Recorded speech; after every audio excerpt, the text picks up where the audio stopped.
दोस्तों, अगर आप अपने जीवन में कुछ नया सिखाना चाहते हैं तो हमारे इस वास्तु सागर चैनल को जरूर सब्सक्राइब करें। मित्रों, भगवान श्री कृष्ण कहते हैं कि अपने मन को सदैव वश में रखना चाहिए, कभी भी अहंकार नहीं करना चाहिए। अगर कोई आपको कटु वचन कहता है तो भी उसे कुछ नहीं कहना चाहिए। अतिथि और लाचार को सदैव आश्रय दे, दूसरों की निंदा करें और न सुने, मार खाने पर भी अपने आप को शांत रखें, शास्त्रों को सदैव नियम पूर्वक सुने। दिन के समय न सोना, क्रोध न करना, सौम्य आर्डर की इच्छा न करके भी दूसरों का सम्मान करना, भोजन स्वाद के लिए नहीं बल्कि स्वास्थ्य के लिए करना, यह सभी चीज मनुष्य को महान बनाती है।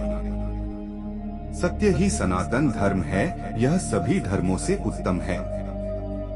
सत्य से ही तप और योग उत्पन्न होते हैं, सत्य ही ब्रह्मा है। सब कुछ सत्य के अंतर्गत आता है। सत्य से ही मनुष्य स्वर्ग जाता है। झूठ हमें अंधकार की तरफ ले जाता है। यहाँ पर प्रकाश का अर्थ स्वर्ग तो नरक को अंधकार कहा गया है।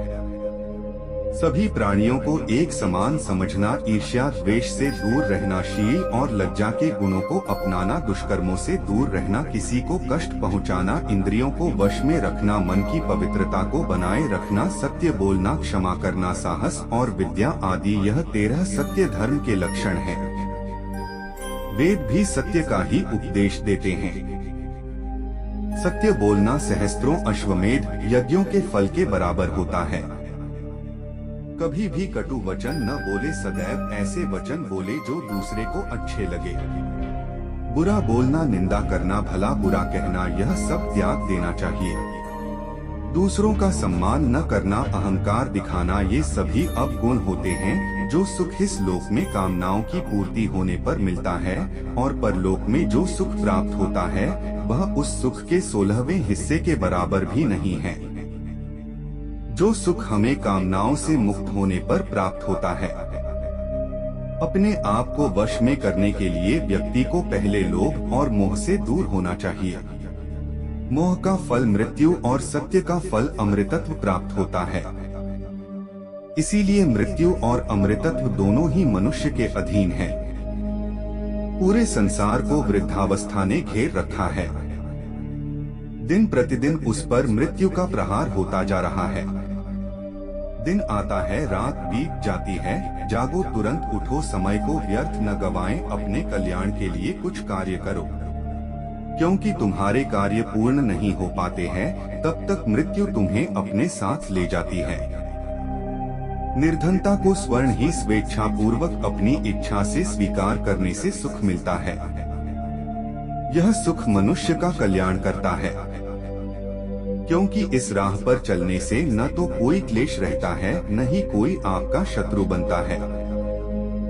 यह मार्ग भले ही कठिन लगता है, लेकिन जिस मनुष्य को पवित्र जीवन जीना हो, ऐसे भले मानुष के लिए यह मार्ग उपयुक्त और सुगम है, क्योंकि ऐसे मनुष्यों के लिए संपत्ति का कोई मोह नहीं रहता। उनके लिए इससे ज्यादा कोई दूसरी संपत्ति या सुख नहीं है। एक तुला के पल्ले में ऐसी निर्धनता को और दूसरे पल्ले में राज्य को रखने पर अकिंचन था का पल्ला भारी रहता है। धनवान पुरुष को तो सदैव ही मृत्यु का भय रहता है।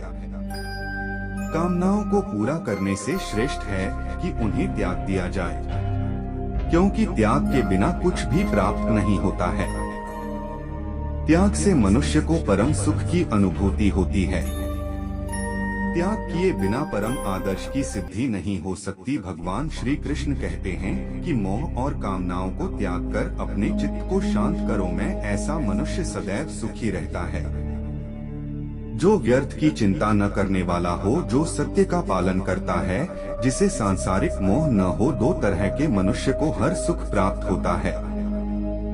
एक तो वे जो मूर्ख होते हैं और दूसरे वे जिन्हें ज्ञान का परम प्रकाश प्राप्त हो गया हो। जो लोग इन दोनों के बीच में अटके रहते हैं वे दुखी हो जाते हैं। जो व्यर्थ में ही अपने आप को दुखी करता है वह अपना सब कुछ नष्ट कर लेता है। जो दूसरों के सुख और धन को देखकर जलन की भावना नहीं रखते हैं विद्वानों का आदर करते हैं, धर्म के उपदेश को किसी भी स्थान से सुनते हैं, जो अपने रास्ते वन्य बनाते हैं। आलस्य नहीं करते हैं, अपना सारा काम समय पर करते हैं, ऐसे मनुष्य सुख के भागी बनते हैं। दोस्तों, आप सभी ने अपने जीवन में एक कहावत तो सुनी ही होगी, एक चुप शौक को हराए, एक चुप 100 सुख दे जाए। और इसलिए हम कई बार चुप रहते हैं, मौन रह जाते हैं, क्योंकि यह सच भी है कि एक मूर्ख व्यक्ति के सामने मौन रहने से अच्छा उत्तर और कुछ भी नहीं हो सकता। परंतु जीवन में सदैव चुप रहना उचित नहीं होता है। गीता में कहा गया है, जहाँ पाप का बल ज्यादा हो रहा हो, जहाँ छल कपट हो रहा हो, वहाँ पर मौन रहने से अधिक गंभीर अपराध और कुछ नहीं हो सकता है।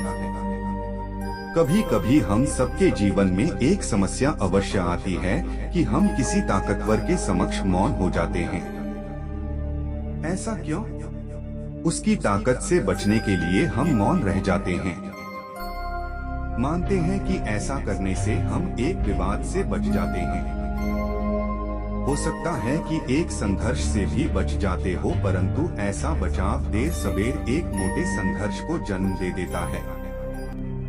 हमारा मौन रहना अनजाने में उस व्यक्ति का समर्थन बन जाता है और वह अपने आप को और अधिक शक्तिशाली अनुभव करने लगता है। यहीं से हमारा दमन प्रारंभ हो जाता है। एक के बाद एक हम अन्याय में अनचाहे रूप से सम्मिलित होते चले जाते हैं, जो आगे चलकर मोटे टकराव का कारण बनता है। तो फिर इसका उपाय क्या है? यह समझने के लिए यह जानना आवश्यक है कि ऐसी कौन सी बात है जो विरोध करने से रोकती है। यह सामने वाले की शक्ति तो नहीं हो सकती है। यह तो हमारा खुद का डर होता है जो हमें मौन रहने को विवश करता है। क्या हम मन से डर को निकालकर अन्याय का विरोध नहीं कर सकते? आखिर वह हमारा क्या और कितना खराब सकता है? सोचिए, ऐसा करने से हमारा मन कितना मुक्त, कितना हल्का अनुभव करेगा।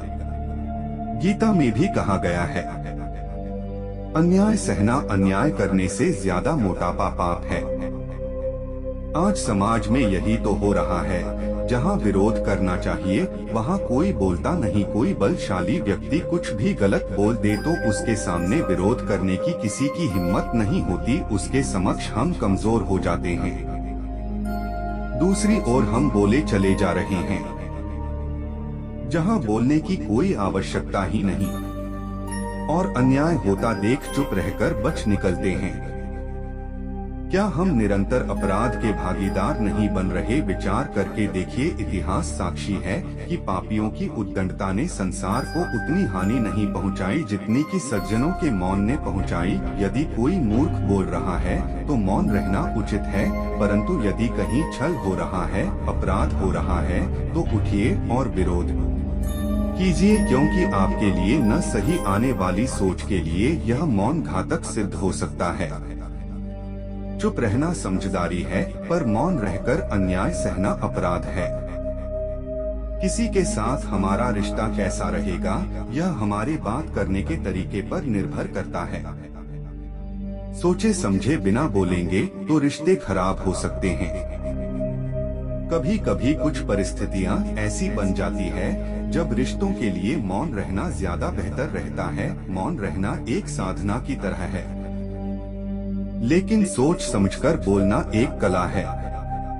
अगर आप फिजूल की बातें करना अपनी दिनचर्या से हटा दें तो आप सकारात्मक और ऊर्जावान महसूस करेंगे। बोलकर सारा संदेह खत्म कर देने से अच्छा है चुप रहकर बेवकूफ समझा जाना। अज्ञान की सबसे मोटी संपत्ति है मौन, और जब वह इस रहस्य को जान जाता है तब अज्ञान नहीं रहता। मौन नींद की तरह है, वह विवेक को ताजा रखता है। वाणी का वर्चस्व रजत है, किंतु मौन कंचन है। अपनी सफलता के सफर में निकलने से पहले अपने बस्ते में शांति और धैर्य को जरूर रख लेना। मौन रहकर मैं अन्य लोगों की कमियों को सुन लेता हूँ और अपनी कमियों को छिपा लेता हूँ। जब कुछ कहने को हो तभी कहिए, अगर कुछ कहना चाहते हो तब मत कहिए। बेतुकी बातों का सबसे बेहतर जवाब न देना है। सवाल का जवाब शांति से मिलता है, बहस करने से जवाब खो जाता है। अगर बहस करने वालों में एक व्यक्ति शांत रहे तो बहस कभी नहीं हो सकती है। शरीर का शोर सुनाई दे जाता है, कभी आराम से बैठकर आत्मा की भी सुनो। मौन निद्रा के सदृश है, यह ज्ञान में नई स्फूर्ति पैदा करता है। सही जगह और सही वजह पर बोलना जरूरी है, वरना चुप रहना ही बेहतर है। यदि तुम चाहते हो कि लोग तुम्हें तुम्हारी वास्तविक योग्यता से अधिक योग्य व्यक्ति समझे तो कम बोलो। बुद्धिमानी की बात कहने की अपेक्षा बुद्धिमान प्रतीत होना अधिक आसान है। कब और कहाँ मौन रहना है? अगर इंसान यह सीख ले तो उसके जीवन की आधी समस्याएं अपने आप ही खत्म हो जाएंगी। अगर तुम अच्छे में अच्छा तो यहाँ बुरा कौन है? दूसरों की गलती पर खुदा और अपनी गलती पर सारा जहां मौन है। मौन रहकर मैं अन्य लोगों की कमियों को सुन लेता हूँ और अपनी कमियों को छिपा लेता हूँ। मौन रहना कोई आसान कार्य नहीं है, इसके लिए भी साहस और धैर्य की आवश्यकता होती है। मौन क्रोध का दमन करने में व्यक्ति की जितनी सहायता करता है उतना अन्य कोई नहीं सहायता करता है। मुझे कभी इसका खेद नहीं हुआ कि मैं मौन क्यों रहा, परंतु इसका खेद अनेक बार हुआ कि मैं बोल क्यों गया। मैंने लंबे समय से माना है कि चुप्पी नुकसान का उपाय है। मौन खाली नहीं है, यह उत्तरों से भरा है। जब आप अकेले होते हैं तो आप नाराज नहीं हो सकते हैं। अनुभव हमें सिखाता है कि मौन लोगों को सबसे ज्यादा दमदार है। सत्य दुख देता है लेकिन मौन मार देता है। लोग अपनी आत्मा का सामना करने से बचने के लिए कुछ भी करेंगे। मौन रहकर आप कई समस्याओं से दूर रह सकते हैं। विधाता ने मौन को अज्ञानता का आवरण बनाया है। यह ज्ञानियों की सभा में अज्ञानियों का आभूषण है। मौन में शब्दों की अपेक्षा अधिक शक्ति होती है।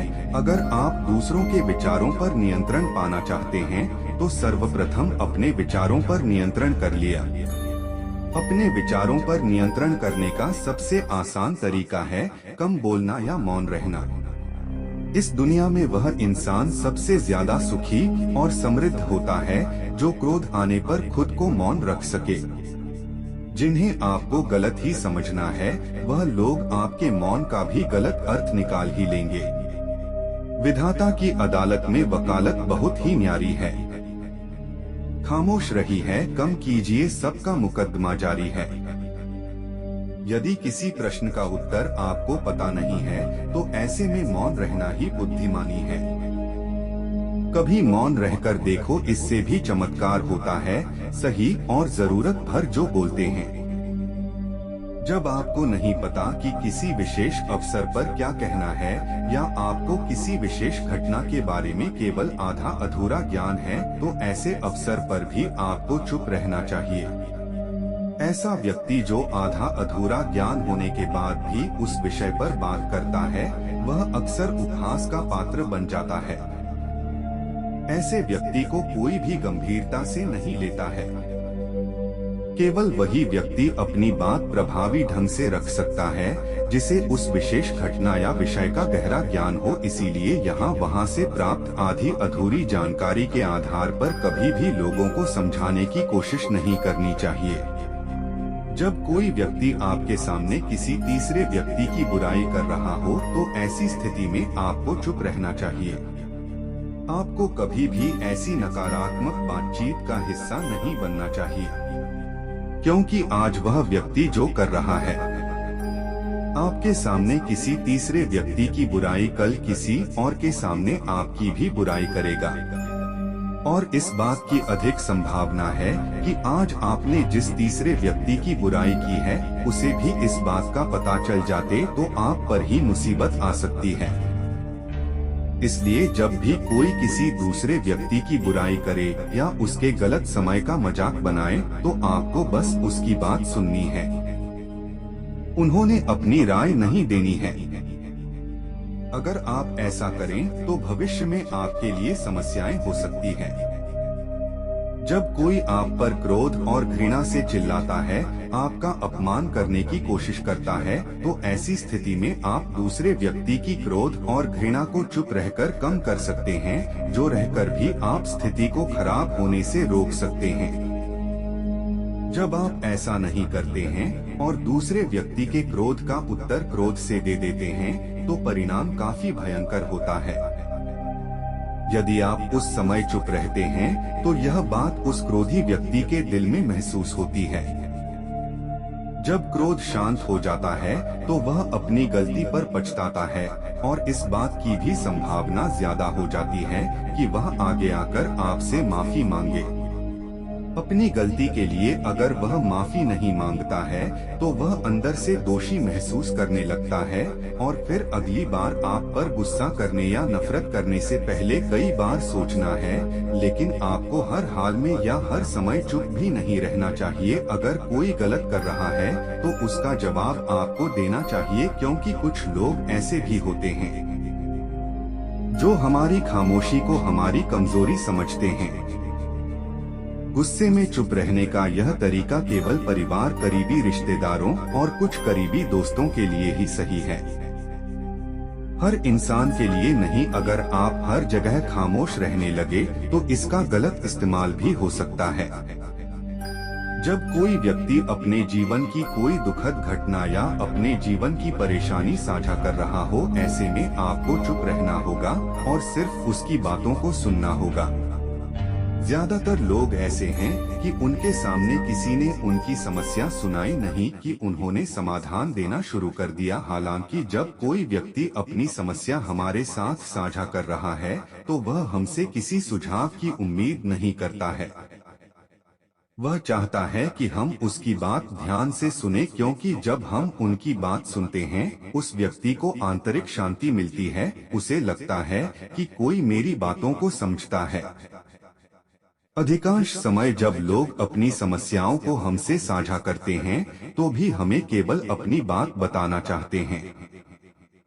वे हमें से किसी भी प्रकार की सलाह नहीं चाहते, क्योंकि वे पहले से ही सभी तरह की सलाह जानते हैं जो हम उन्हें देने जा रहे हैं। मुसीबत के समय किसी व्यक्ति को सांत्वना देने का सबसे अच्छा तरीका उस व्यक्ति की बात को ध्यान से सुनना है। जब हम बिना ध्यान दिए लोगों की बातों को ध्यान से सुनते हैं, बिना किसी सलाह के, तब उनकी आंखों में हमारे लिए सम्मान और स्नेह का भाव पैदा हो जाता है। उन्हें लगता है कि हम अधिक गंभीर, बुद्धिमान और शांत दिमाग वाले लोग हैं। इसलिए अब जब भी कोई अगली बार आपको अपनी समस्या बताई, तो बस उसकी बातों को ध्यान से सुने और जब तक वह आपसे न मांगे, उसे किसी प्रकार की सलाह न दें। जब आप कम बोलते हैं, तो लोग आपकी ओर अधिक आकर्षित होते हैं कि आप कौन हैं और आप क्या सोचते हैं। भगवद गीता में भगवान श्री कृष्ण कहते हैं, मन का चयन होना उसका स्वभाव है। हमारे मन को लगता है कि अगर वह अलग अलग बातों के बारे में सोचता रहेगा, तो हमें आने वाली हर मुश्किल और मुसीबत से बचा लेगा। पर ऐसा होता नहीं है। हम अपने जीवन का काफी अधिक समय सोच विचार करके परेशान होने में निकाल देते हैं। भगवान श्री कृष्ण कहते हैं कि मन का स्वभाव बदलना मुश्किल जरूर है, असंभव नहीं। दोस्तों, अगर आपको हमारी वीडियो अच्छी लगी हो, तो हमारे इस वास्तु सागर चैनल को जरूर सब्सक्राइब करें और कमेंट बॉक्स में श्री नारायण लिखकर परमात्मा को